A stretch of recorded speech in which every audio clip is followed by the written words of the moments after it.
Hello, everyone. My name is Dr. Gavin Colquitt, and along with my colleague, Dr. Susan Duff, and on behalf of the Adapted Sport and Recreation Committee, we would like to introduce you today to our presentation in the community forum called Harnessing Success in Sport and Recreation.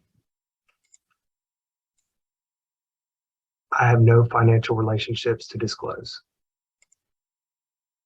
So first, I'd like to talk to you a little bit about physical activity, some of the benefits associated with it, and then also introduce our upcoming speakers on our panel. When we think of physical activity, we can look at it in terms of three modalities for participation: sport, exercise, recreation, and leisure. In terms of sport and recreation, and physical activity in general, it's a key predictor of quality of life and happiness among young people with CP. Research shows us that people with physical disabilities who participate in adapted sport have better quality of life and life satisfaction compared to people with physical disabilities who are not involved in adapted sport. Friendships, both in and outside of disability sport, may also contribute to improvements in quality of life by promoting certain affective states such as inspiration, joy, satisfaction, excitement, and enthusiasm. In general, research supports the potentially positive role that adapted sport can have on the well-being of youth with physical disabilities. There is a general consensus in the literature that individuals with CP who participate in sport and exercise regimens, although even at reduced frequencies and intensities, exhibit improvements in very key areas of health, such as cardiorespiratory health, gross motor function, as well as gait and pain. So when we talk about activity, it exists on a continuum of intensity that includes light to moderate to vigorous, and then vigorous levels. These descriptions are based on how the body reacts, such as increases in heart rate or increases in their breathing and respiration rates when we perform certain tasks. Now, the recommendations that you see here were published in 2016 as a result of a thorough review of the literature.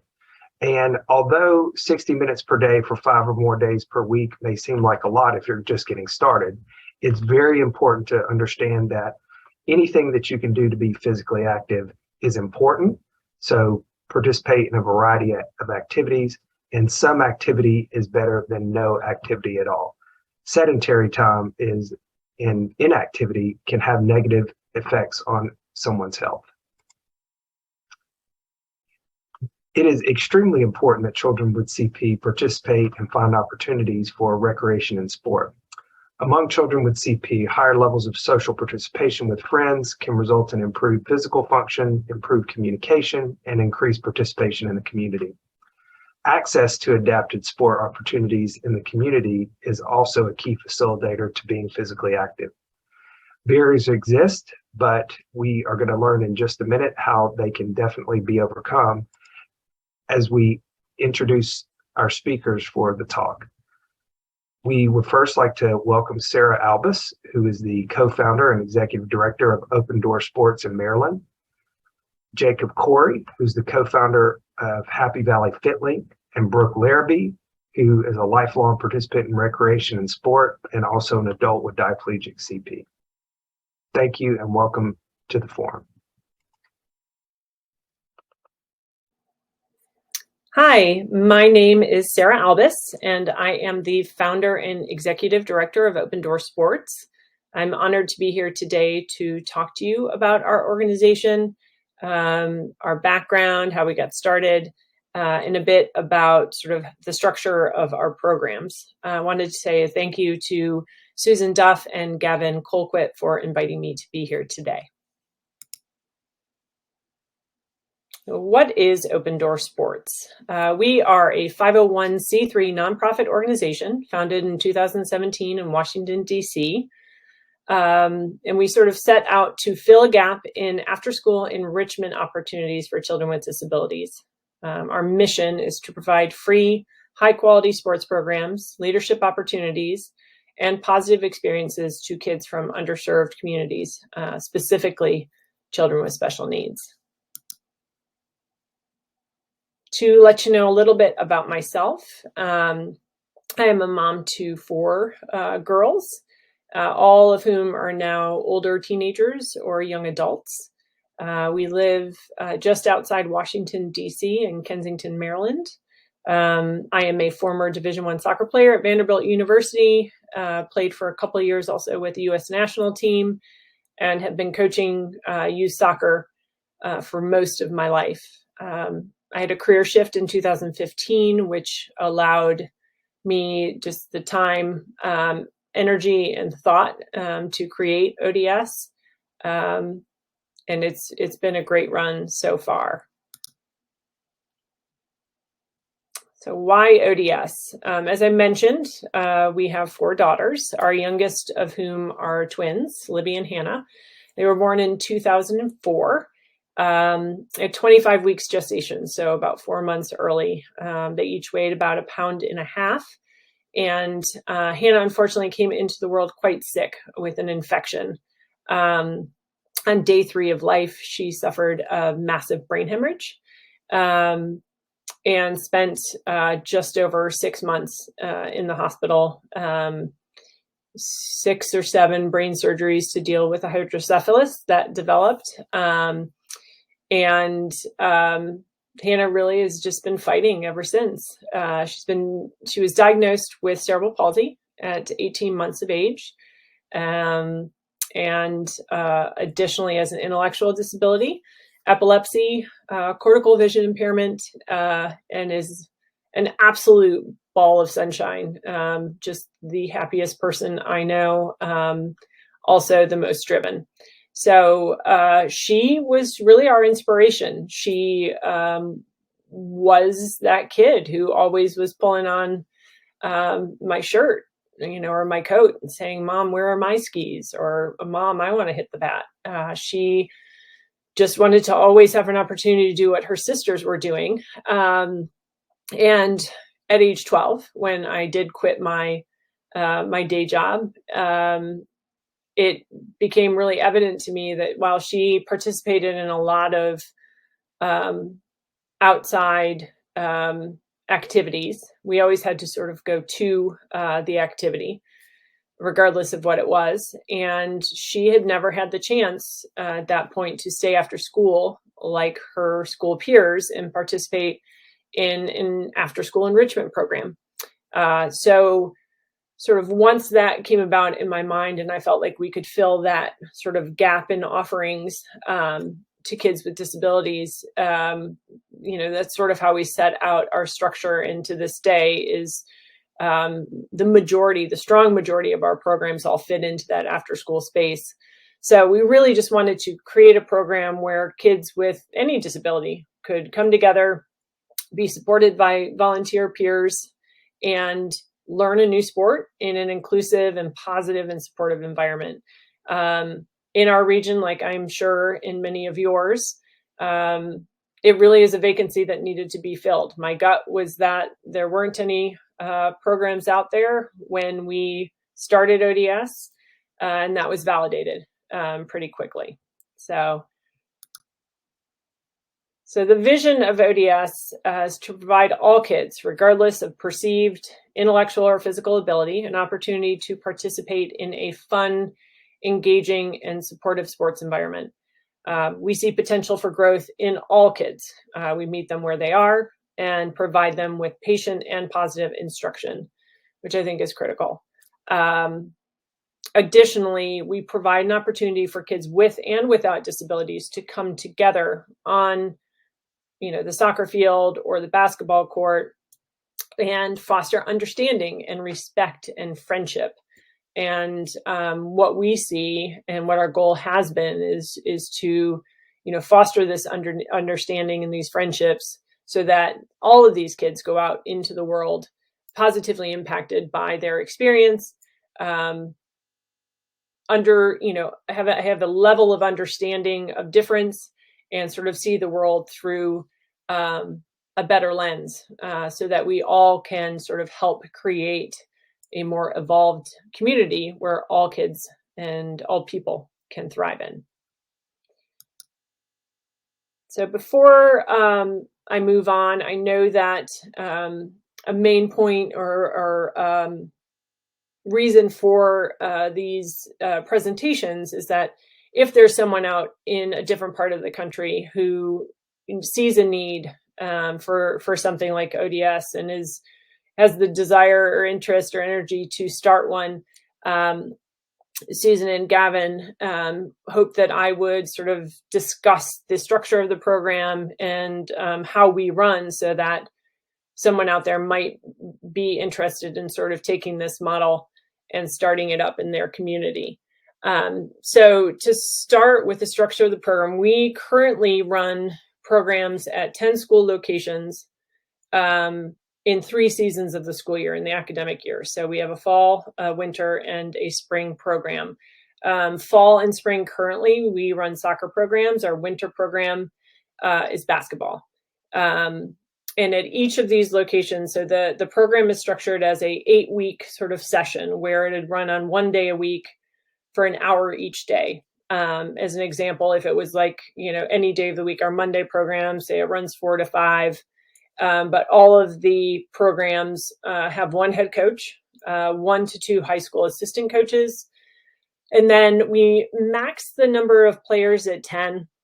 I personally think that 7 or 8 players is probably the perfect number, but the need is great. And so we set that max at 10, and I try to hold firm to it because it just is sort of the best number to have the highest quality program running. We recruit 10 to 15 volunteer peer buddies for each program site so that our players have a 1-to-1 peer buddy. Sometimes they'll have 2 peer buddies assigned to them. My daughter Hannah is a player who would benefit from that. So every player has at least 1 peer buddy working with them throughout the season. Players remain after school and are escorted out to the field by school staff. Peer buddies, who are middle and high schoolers, come to the school where we're working and meet us on the field. So our practices are pretty structured, and there's a lot of repetition in the practices.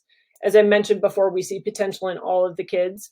And what we find is that keeping the practices with similar drills and structures help instill a sense of security in the players. They know what's coming. They know what's going to happen. And it also reinforces what we're working on. So the repetition of the drills really does help to instill that growth and the development of the skills necessary to play the sport well. So we do a lot of repetition, which works well for our population of kids. Players are partnered with, as I said, 1 or 2 peer buddies for the entire season. Each practice they come up, they pair up. We do a 10-minute warm-up without a ball, some stretching, just some movement exercise, get the muscles warmed up. We move on to 2 15-minute skill development sessions where we work on, as an example, like dribbling or passing or shooting or a combination of them, so that we keep the kids moving, but they really are working on, the proper sort of foot placement and the action of doing the pass or the dribble or the shot. So we work on that for 2 sessions. Then we move on to, at the end of the session, a 15 or 20-minute small-sided scrimmage. And it's just fun for everybody. They get out there. It's sort of a more real-world environment, and they get to sort of demonstrate what they've learned, and also who doesn't like to score and be cheered on by your teammates. So it's just a really fun way to end our session. We also have breaks in between, water breaks, so that between each session, everybody gets a chance to take a moment, have some water, talk with their peer buddy before coming back out on the field. And finally, just key takeaways, just things that I learned in, the 5 years of running ODS. First and foremost, the strength of the coach is critical, but it's always a little different than people think. Started out thinking that a soccer coach was who I needed, and have sort of transitioned to having the sports knowledge be sort of lower on my priority list. So what we really look for are coaches who are understanding of people with disabilities and have had some experience working with people with special needs, or volunteering in organizations that serve people with disabilities. It's that sort of understanding and flexibility that really is the key component to a good ODS coach. I can teach what we need to teach the kids, but I can't always teach understanding of some of the behaviors, or the flexibility that's needed to sort of adapt in these situations, or if someone's having a hard day, or someone won't come out on the field. So for me, that is just of critical importance, is that sort of strength of the coach, having understanding and experience with this population of children. Second thing, don't oversubscribe on players and don't undersubscribe on peer buddies. Did that in my first season, and we got through it, but it made it extra challenging. And I think the quality of the program is better when you have one-on-one player peer buddy relationships, but also you limit your number of players to 10. Just a really important thing there. So the next two kind of go together, but expect the unexpected, and just be flexible in that, and forgiving. Keep your energy up and be positive, but also know that every practice isn't going to go exactly as planned, and be okay with that. Forgive yourself, forgive the kids. I mean, some days, you get them after field day and they're all exhausted, or God forbid, get them after a Halloween party and they have had a lot of sugar. Some days just don't go as planned, and you have to sort of adapt and move. And it's just what we're all about. It's like, it's okay. Some days are awesome and everybody's spot on, and other days are not. And that's just sort of human nature, and definitely something that we see at ODS.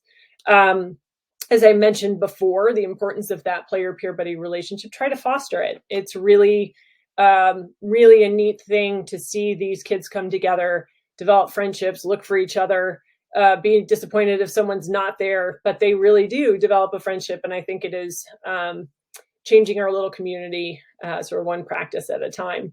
Power of the high five. It's all about positivity and energy. And so we try to be upbeat most of the time, lots of laughing, lots of having fun, and telling a kid, who just learned how to kick a soccer ball, that was awesome, is great. I mean, you see the joy, you see the pride, you see the confidence. And especially in sports, it's a really important and neat thing, even though it's a simple action. So, and finally, I think just we never force a player to come on the field or come on the court. Some of our players, not the majority, it's a small number, but some, need to sit on the sidelines for a second and take it all in and do it on their terms. And we let that happen. We just make sure that they know that the door is open. We have a player, a peer buddy sit with them. But we let them do it on their terms. So finally, I just wanted to share some photos of our awesome kids, coaches, peer buddies. I feel very lucky to do what I do, and these kids make my day every day. Finally, some testimonials from our parents. I think it's important to note that the impact of our program is different for each family and for each kid. And it's important to sort of value that in its own way. And like I said, we meet the kids where they are. We're open to everyone. And I think for each family, what they see at home, what they see as important is a little bit different, but it's all about, being open and inclusive and supportive. And finally, if anybody does want to get in touch with me, and has any questions or wants to learn more about ODS or how I got started or anything that I might not have touched on, I am more than willing and happy to speak with you. Contact information is here on the sheet. So thank you again for the opportunity to talk with you, and I hope you all have a great day. Thank you. Hello, everyone. My name is Jacob Corey, and I'm pleased to be speaking with you today. I'm the co-founder of Happy Valley FitLink, an inclusive wellness community for individuals with disabilities that was founded in State College, Pennsylvania, and I'm currently finishing my doctorate of physical therapy degree from the University of Delaware. Today, I'm going to be talking with you about how we form community partnerships and leverage Zoom to build a wellness community that's benefited the lives of individuals with disabilities from across the country, in addition to the State College community.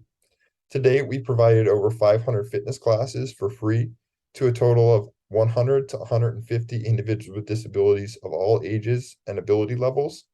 And we've done so with the help of only a small $1,000 grant that we've used for funding.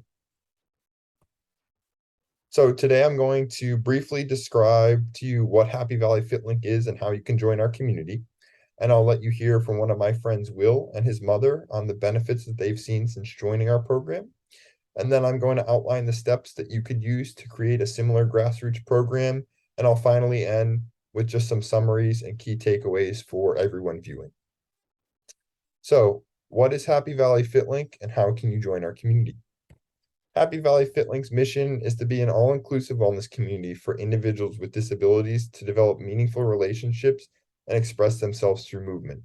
In addition to providing our physical activity classes and wellness seminars for free, we're also dedicated to mentoring and educating current physical activity professionals, along with undergraduate students with an interest in health and wellness, to help make fitness and physical activity more inclusive for all. So I'd now like to take the time to invite everyone here to join us at our classes, and I provided the meeting ID there in bold. And additionally, I'd like to extend that invite to anyone that you may know that would benefit from an inclusive physical activity community. And if you do plan to join us for our weekly classes, and we really hope that you will, please see some of the recommendations below on how to prepare for our classes and have the most enjoyable experience. And if you plan to come to our Wednesday class, which is cardio drumming, please see the YouTube video on some different ideas that we give for how to set your cardio drumming station up.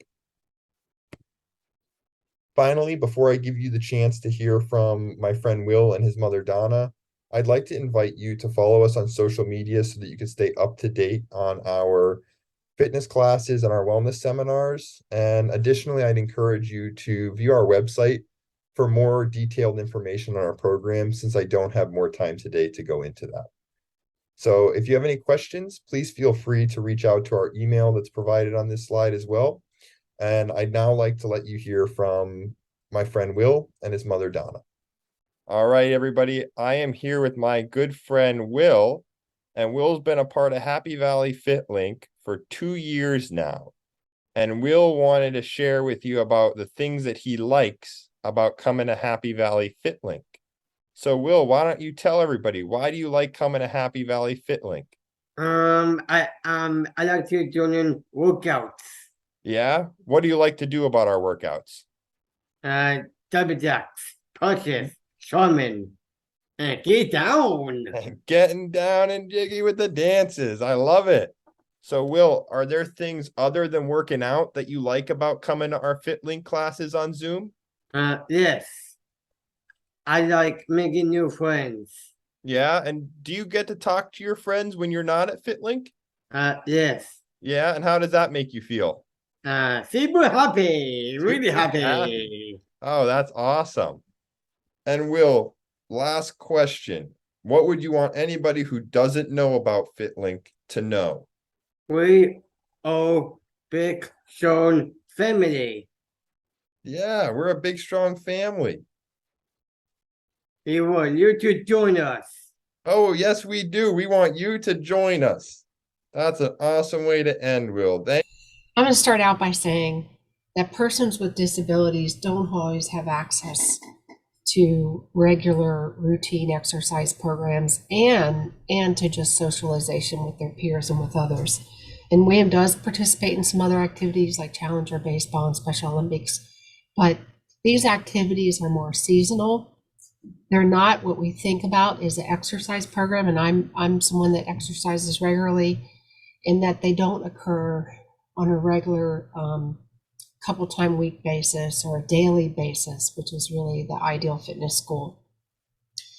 FitLink has really given the ability for William to have this, just like all of us have those opportunities, to have a fitness program that he's extremely proud of. And he really thinks of these people as his friends and his family. They have made this fitness really accessible in a way that he hasn't been able to participate in other programs. Again, just making it a lot of fun. So I'll just end by saying that this has been an integral part of the quality of his life.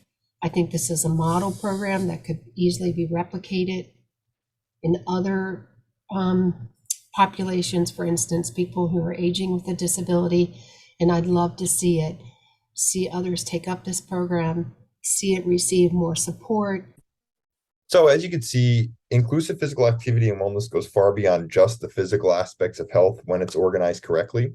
And I'd now like to take the time just to highlight some of the key benefits that we see with regular physical activity. Some of these physical benefits include improvements in health, improvements in strength, endurance, balance, and coordination, which helps with more fuller participation within the community and things such as vocational skills and volunteering. We'll see also improvements in bone health, and then we'll have decreased BMI, blood lipid levels, the risk of developing comorbidities, risk of falls, and other negative outcomes. And all of this leads to improvements in life expectancy and quality of life. And then we'll also see psychological benefits such as improvements in mood, self-esteem, self-confidence, and decreased rates of depression.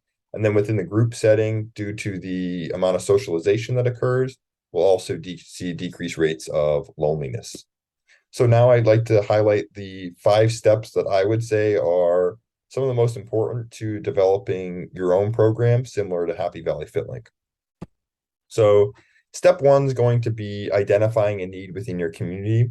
It's likely that your community also needs inclusive group physical activity, but it's important to survey your community to see what's needed.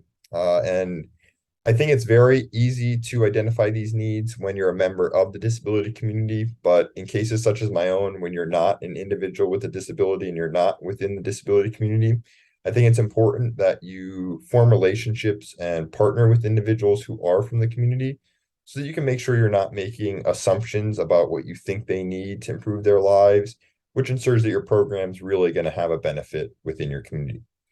During this stage, as you start to identify the gaps within your community and areas that need improvement, start to also consider your knowledge and expertise and what you're passionate about, because it's going to be important that your program is also something that you enjoy doing.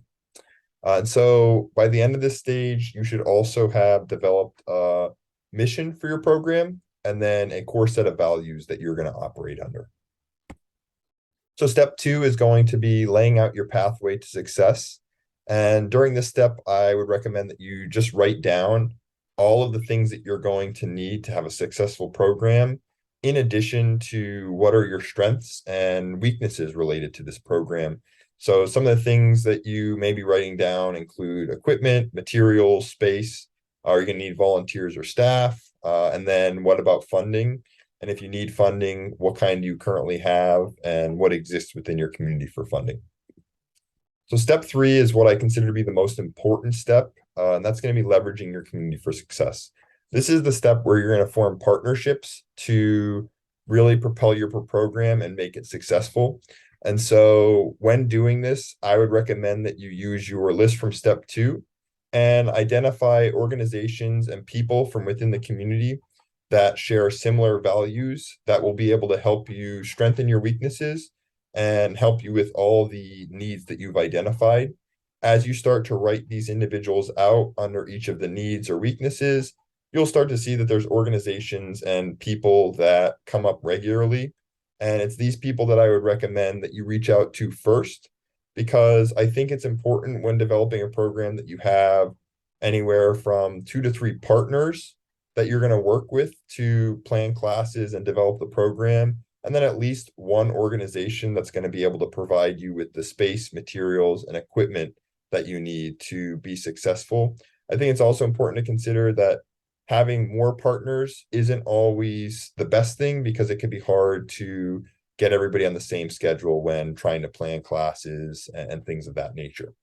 So another way to get a lot of good support if you're in need of things such as volunteers is your local media and through positive publicity, because this is going to be something that really excites the community and gets them behind your mission. So step 4 is something that I consider to be the most exciting step, and that's going to be planning for your class. You've done all the work and developed all these relationships, and you finally gotten to the stage where you're almost ready to have your first class. I think it's important to remember that starting slow at this phase is okay. And it's something that you're going to want to consider is like how many people can come to the first class based on the amount of equipment you have, the space, and the amount of volunteers that you're anticipating. Once you kind of identify that, obviously advertisement is the next important thing. And we find that with our program, short videos that showcase the venue, the activity that's going to be occurring, and who's going to be there helps to decrease stress and anxiety related to attending the class and makes it more enjoyable for everybody. And then it also helps you with your development of an itinerary. And then related to your advertisement, you're going to want to have a sign-up system or app to get a rough estimate of how many people you're expecting and what their ability level is. This is especially crucial when you're early on or if you're newer to the adapted fitness realm, because it's going to allow you time to program your class and select exercises that are going to be fully inclusive to everybody that's joining you. And it's going to allow you to know if you need to bring any additional equipment to make sure that everybody's able to participate in class. And then after you've done all this, and as you're recruiting your volunteers, I think it's important to meet with them prior and discuss what everybody's role is going to be. For individuals that are going to be assisting with class, we find that a ratio of about 1 to 4 at our in-person classes works very well, because it allows everybody that's attending class to get enough hands-on assistance with the exercises so that they're able to continue to progress through our group exercise class and leave there feeling like they achieved something and that they were also physiologically challenged. And then I think it's also important just to remember that, especially early on as you're growing as a program, it's all right to roll with the punches and be open to new things and just really have fun with it. And then the final thing is just to reflect and adapt. We do this after almost every one of our classes. We're going to either have a post-class survey or we'll ask members from the class what they thought about it, what they liked, what they would do different. We also meet with our volunteers and our partners regularly to discuss based on what they're seeing, what they think could be done different. And then it's important to just continue to be open to these new ideas so that you're constantly growing with your community. And so this is just a slide that I provided for you to use if you choose to create your own program. That's a nice overview of everything. And then just some closing remarks. For individuals with disabilities that are viewing, I'd like to encourage you to continue to use your lived experiences to generate positive change within the community. And for professionals, remember that your community likely needs more inclusive physical activity opportunities. So be open to hearing from individuals with disabilities and partnering with them to improve your community and to boost up the amount of physical activity opportunities available. And finally, to everyone viewing, I would like to once again invite you to be part of the Happy Valley FitLink community, and please feel free to share the information on our program with anyone who you may know that would benefit from our wellness community. Thank you for your time, and please feel free to reach out to our Gmail that's in this PowerPoint with any questions that you have or any additional information that you would like. Thank you.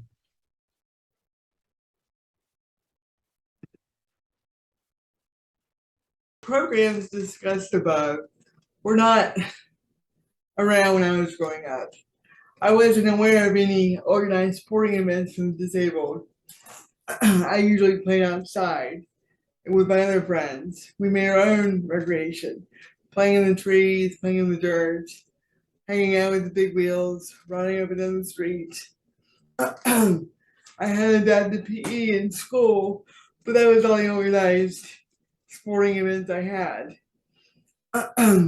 But growing up, if I wanted to do something, my friends would alter whatever we were doing to make sure I was included. I never thought of myself as having a disability. The words no and can't never were in my vocabulary. This mentality stemmed from my parents, who focused on what I could do and not what I couldn't do. Whatever I wanted to try, we could try. We would just have to adapt it to whatever I had to have done.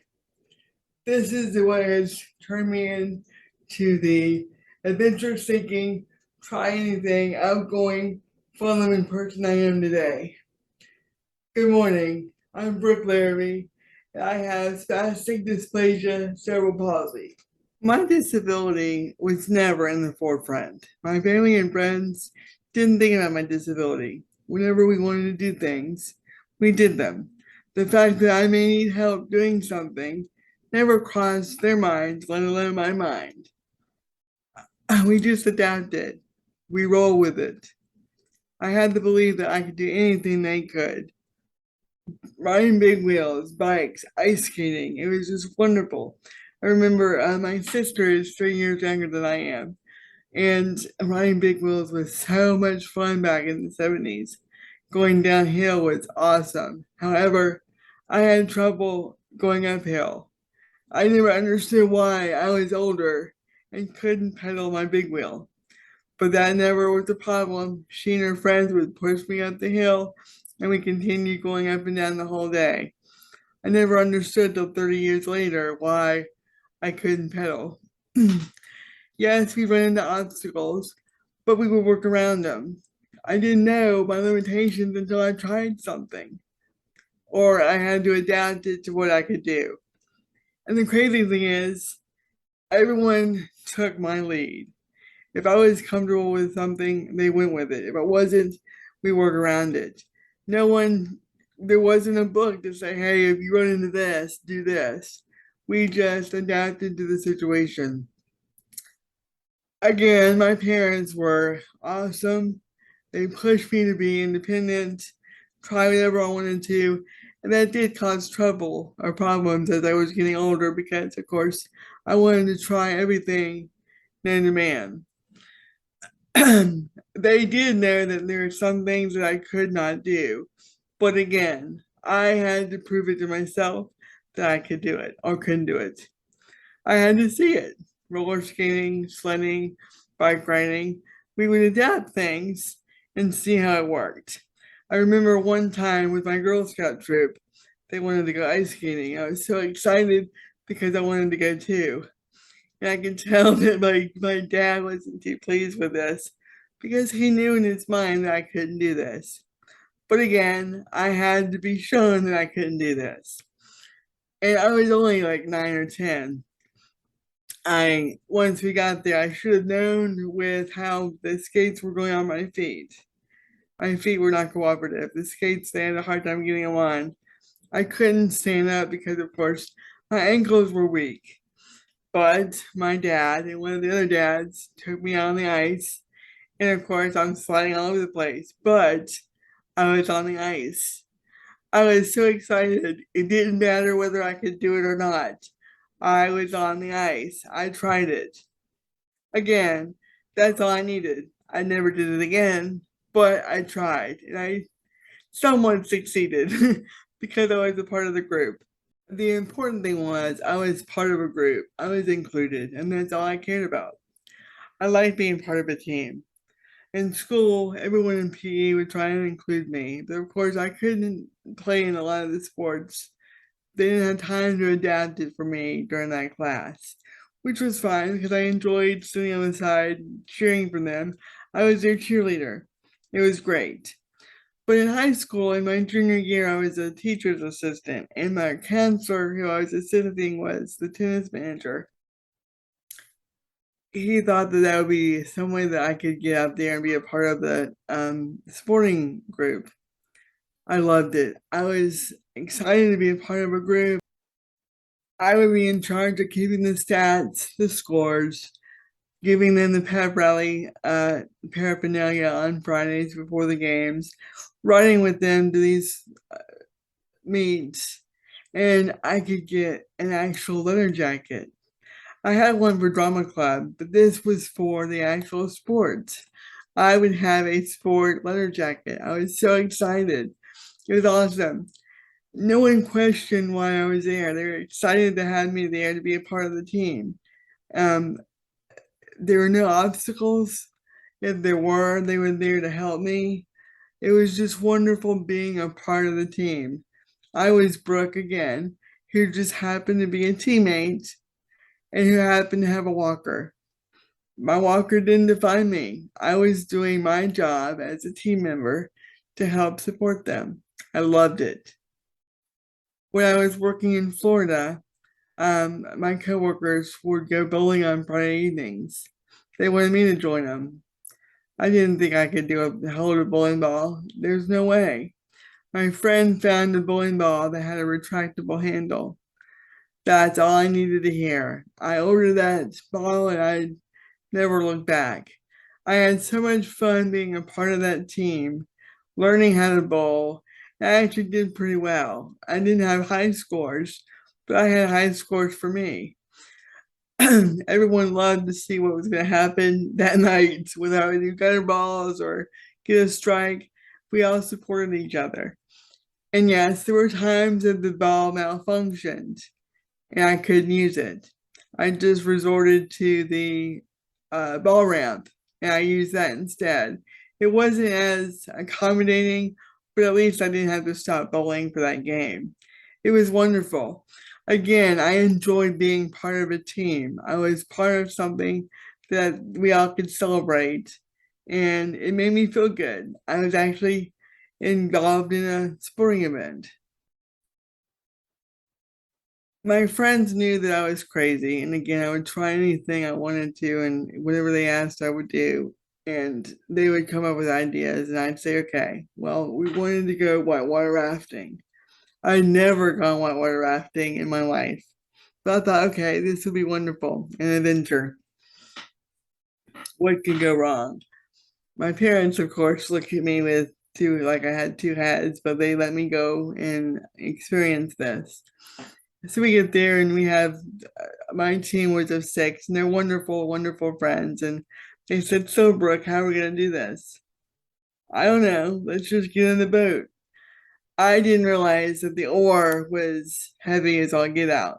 So I'm in the boat with my life jacket on, sitting on the edge, and I had the oar, and we start going. We go over the first rapid, and I slide into the boat. And my legs, of course, go in directions that are not normal. And they're all freaking out because they think, oh my goodness, she broke her legs. I'm sitting there dying laughing because why not? This happens all the time. They look at me and say, what do we do now? I don't know. I honestly don't know. And so the guy in front of me picks me up and he plants me on the edge again. We anchored the oar into the boat, so I hold on to the oar. And once we go over the rapids, he holds my life jacket. It worked. It was quick. It worked. It was great. It was the most wonderful day of my life. It was awesome. We got to swim in the water when we had the calm waters, but the rapids were fun. And actually, him holding on to me, I wasn't afraid of falling out. They weren't afraid. They were laughing with me. It was such an enjoyable day and was worth it. But again, we adapted. We adapted to the situation. I went hiking with the same group a couple of years later. And again, Brooke, how are we going to do this? I don't know. Let's just go. I was with 2 guys who actually wanted to hurt me because I was very stubborn and it took 4 hours to go 2 miles. I was angry, excited, upset. And as soon as we got crossed over the river at our campsite, I started crying because my dad was nowhere around and couldn't come get me. You couldn't get helicopters in this place. And I thought, oh my goodness, I have to go back the same way we came in. Well, I had a wonderful group of friends, like I said, and the guys all rallied around and they decided that they would carry me back the next day. So they all put me on their back and carried me out the next day. Again, wanting me to be involved, but knowing that I had to figure this out for myself. It was rewarding for all of us because we got to help each other. I will never do it again, but it was an exciting time in my life. It's awesome. But again, I saw how people come to you when you need help. And yes, I'm stubborn and I want to do things that everyone else does. And there are times where I need help. That was probably one of the biggest times that I needed help and people rallied around to do so. I'll never forget it. as I got older, I got the cruising bug. Living in Europe as an army brat, I love Europe. So a couple years ago, my friends and I took a cruise um, to the Mediterranean. And usually we would do adventures in the Caribbean, like jet skiing, parasailing, snorkeling, just the fun stuff that was, on those Caribbean cruises. Well, the Mediterranean, I hadn't been back to Italy in 30 years, so I couldn't wait to go back and see my old stomping ground, especially Pompeii. But when I went to Pompeii years ago, my mom and dad and sister had to help me get around because the ruins are just, they're rocky, and it wasn't the best place to for disabled people. Now they have been able to adapt the ruins with ramps, so wheelchairs and walkers can walk not safely up the ruins and explore and enjoy this wonderful part of history. It was the most awesome thing in the world. There's a girl in a wheelchair behind me, and we stayed together. It was a long trek up, but and as nervous as I was to do it, because I wasn't sure what it was going to be like. I can remember my dad carrying me as a kid. I was so pumped that I was able to do this and do it successfully. And it was a workout, but I'll never forget. And I was truly amazed at how accessible Europe was. When I lived there when I was in my teens for high school, they weren't that accommodating. Not that it was a problem for me because we adapted, but there's so many more opportunities and services that help the disabled over there that I was amazed. I mean, the airports are unreal, and they give ours a little run for the money on their services. But I was pleased that I could do this and be a part of that experience. The one thing that some people would not think is a sport, but I do, is driving. If I couldn't drive, I would be a basket case. When I'm driving, I have hand controls. And I bring this up because I used to travel for work a lot. And trying to get a car that's adapted for me was always difficult. For rental cars. I'm backwards on my hand controls. But I was able to get a car and get it adapted and keep it up at where I was stationed for a little bit and have that freedom. But again, there's things like that it just gives me the freedom to be me and to see things and to go places. It's amazing how I look around and so many people that can't, and it breaks my heart because just that little freedom is wonderful. To be able to go see your friends or go visit some remarkable place in the country. But trying to get this organized and set up has always been a heartburn because you have to go do this and you gotta get this proven and it's heartbreaking. But I'm pleased that I'm able to do it. As I share some of my adventures, I know I've been all over the place, but I want to give you a good view of what I've done and how I've gone about doing it. The older I get, I do more research into what does this involve? How is this going to impact me? Can they accommodate me what I need? I do more of that research. Obstacles, honestly, there's not that many that I have entertained. My biggest obstacle is me trying to be and do everything I can the way other people do. That's the one thing I've had to adjust as I gotten older. I've had to realize that I can't do everything and it's okay. It's okay. we all have limitations. We all do. And some are more visible than others. So as I leave you, I hope don't let your limitation hold you back. Do whatever you want to. Find a way to do it. Even if it's just sitting outside enjoying watching people walk by. Find a way to enjoy life because it's too short. We're here for a short time. And there's so much to see and get involved with. And I hope you guys do that. I hope you look at your life as an adventure and just ride that roller coaster as much as you can. The Adapted Sports and Recreation Committee of the AACPDM would like to give a big thank you to our fantastic speakers for this community forum on harnessing success in sports and recreation. Sarah McDonald Albus, Jacob Corey, and Brooke Larrabee.